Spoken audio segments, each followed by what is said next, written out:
Ngayong araw, ihahatid nga natin si Andic sa school. At naku po, malilate pa ata. At ngayon guys, nandito na naman tayo at pupunta na naman kami sa palengke. So ngayon, eto na naman ang problema namin sa araw-araw kung ano ang iuulam namin. Dahil lagi-lagi na lang ulam namin ay pakbet, nilaga, adobo, sinigang. Nakaraan, nagbulalo na kami. Kasi nga nag-uulan. Puro may sabaw lately yung mga ulam namin. Kasi nga nag-uulan, masarap humigop ng mainit. So, ang problema naman ngayon, ano ang ulamin namin? Lagi kaming dalawa ni Mr. Paghahatid namin kay Andic. Anong ulam? Ewan ko. Tapos, sasabihin ko na sa akin, doon na lang tayo mag-decide kung ano yung makita nating pwede nating bilhin doon. So, doon na lang nagpa-pop up lagi yung mga ulam namin. So, yan, magpa-park na kami ngayon dito at nanyan na lang kung ano yung mabibili namin ulam. At syempre, lulutuin din natin yan dito sa vlog natin na to. Dahil nga daily vlog tayo, magsawa kayo sa kaluluto. So, ayan guys, samahan nyo kayo mamalengke. So, araw-araw kami namamalengke para araw-araw fresh yung pabili namin. Pero nung kahapon ba yun, hindi masarap yun. Star kasi. Yung ulam natin na puset. Oo, yung niluto kong puset. Kung napanood yung last vlog ko, yun yun. Hindi siya nakain. Pinakain na lang siya sa mga pusa. So ngayon, totoo na. Masarap na! Bahala na guys. Hindi na yung gabalo. Sabi kasi ni Mr. Di ba sabi namin, 200 lang yung puset kasi ang mura-mura, no? Tapos sabi ni Mr. Totoong puset po yan? Nagtitinda. Opo, sir, totoong puset po yan. Sabi yung tatay ko, syempre, nagtitinda yun. Sasabihin niya, totoong puset yun. Pag hindi totoong puset yun, edi hindi nabili yung puset niya. O nga naman to kasi. O ano na, sasabihin ka. So ngayon, magde-decide na kami kung ano ang aming iuulam. So, palaging ganito. Tapos, depende sa panahon. Pag mainit, medyo mga tuyo. Dry na food. Tapos ngayon, mas maingat na kami syempre sa pagkain. Tulad ng iwas sa mga kolesterol, no? Siya. Kaya anong ulamin natin? Baboy. Hindi, pag nag-ulam naman kami ng baboy, guys, walang taba siya. Oo, nabili kami walang taba, puro laman lang. Tapos, ano tawag dito? Yung beef. Yung oil namin, hindi siya basta oil. Oh, yung olive oil yung ginagamit namin kasi yun daw ang mas sabi better. Sabi ni Mr. Yun daw ang mas better. Sabi ko pa lang pala yun. No? Hindi nakikita ko eh. Mahal kasi yun, kaya yun daw yung mas better. Ay, ganun ba yun? So ngayon, tingnan natin anong mabibili namin ulam. Na? Let's go. Eto, ano to? Ito nga, 210. Guys, nakabili tayo ng asube. Nabili kami ng isda, guys. Tingnan namin kung malabo na yung mataya o hindi pa. Pag malinaw, ibig sabihin sariwa daw yun. So, nag-research pa si Mr. kasi gusto niya ng dalagang bukid. Eh, ayaw niya ng perito kasi mantika. So, nag-research siya ng ibang luto sa dalagang bukid at sweet and sour ang amin na pag-desisyonan. Kaya bibili na kami nito. So, karaniwang luto namin sa dalagang bukid ay sarsyado.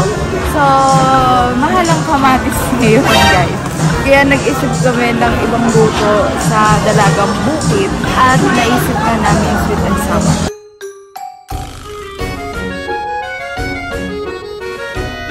Huwag na tayo ng ibang gulay kasi yung iba ay meron naman sa bahay.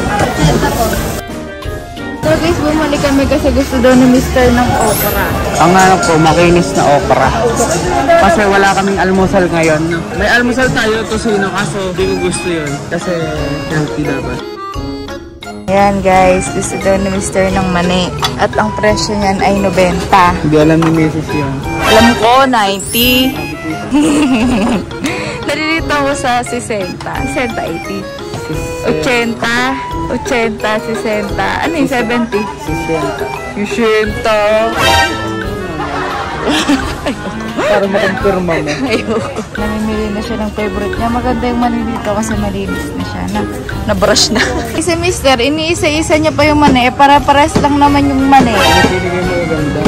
Pares lang lahat yan maganda. Kung ako yung nagtitinda, ganito yung gagawin ko. Ay, nakalahat. Ikaw yun, ako tulad mo, pinili kita. Anong magagawa? Laging guys, sa 1,000 ni Mister ay may natira siya na 482.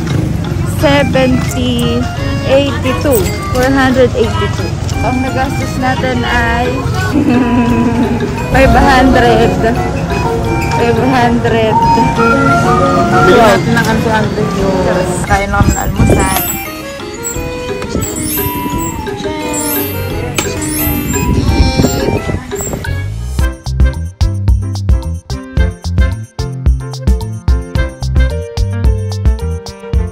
So guys, ngayon naman ay susunduin naman namin si Moons habang ang niluluto ay iniwan ko muna sa bahay.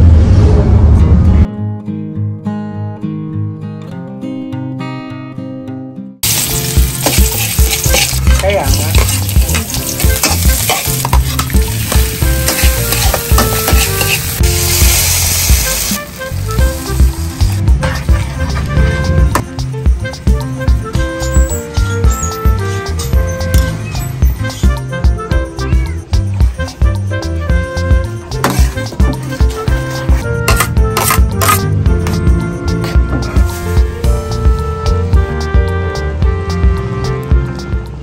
Guys, yan naluto na ating fish. Nakakatakam naman ito.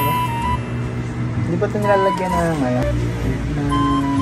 Potato? Pwede sa'yo kahit pa lagyan mo ng Magiging calculator. menudo. Gusto mo. Nilagyan ko ng maraming carrots kasi parang sarap eh. Yan. Lasang spaghetti.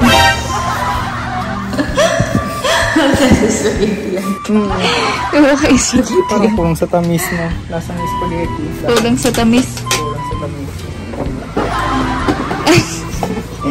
Spaghetti na tati. Galing mo. Hindi mo. Itanghali ka na. Merienda ka. Uy, mo ba? Tikman mo ba? Spaghetti. Lasang? Sugar.